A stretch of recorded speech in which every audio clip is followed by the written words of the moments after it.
everyone, I hope you're all right.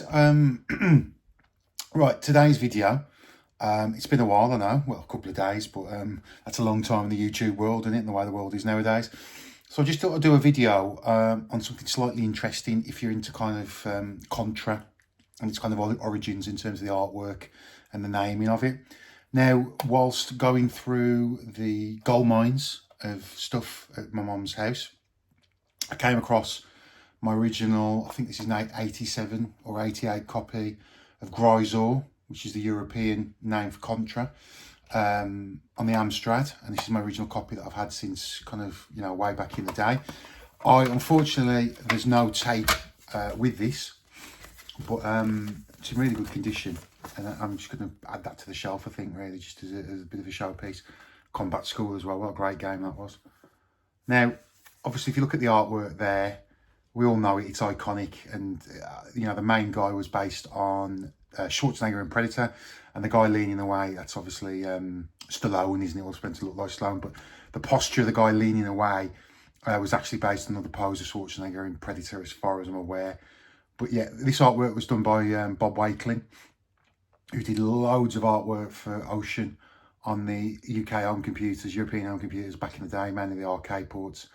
And this artwork, and I'll put it up on the screen as well, was so good that Konami actually used it, which I don't think they've ever done for any kind of European or international artwork, to put onto their kind of Western Contra release. It may have been on the Japanese box, I don't think it was, but certainly in America and all the Western territories, they reused that artwork, minus some of the kind of alien tentacles on the NES cartridge, NES game.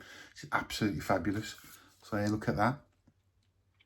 And more interestingly as well, the background there with the H.R. Geiger alien rip-off imagery was actually taken from the original Japanese and European arcade promotional flyers, and then Bob Wakelin put his artwork on top of it, kind of superimposed it, and it's just absolutely phenomenal, isn't it?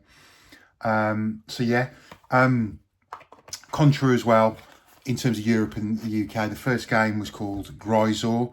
A lot of people and a lot of internet revisionists seem to think that Probotector and Super Probotector were the first European Contra games. They weren't. They came out in the 90s.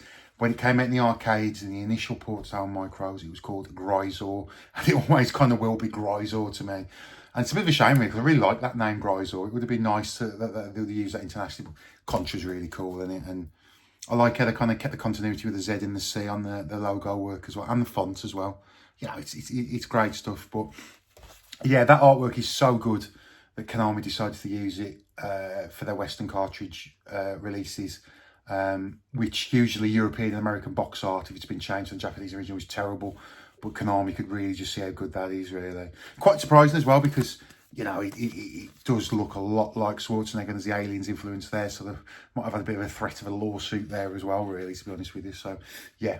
So, yeah, just quick little history lesson there about Contra and its artwork.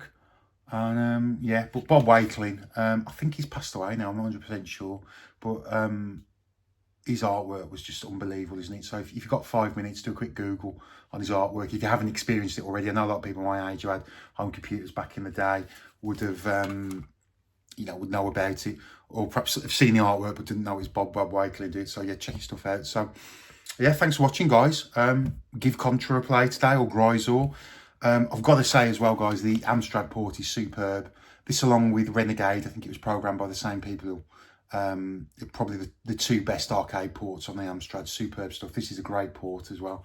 Quite faithful to the arcade game, which is miraculous for that time scale and what 8-bit micro games used to be like. Okay, so peace in a bit.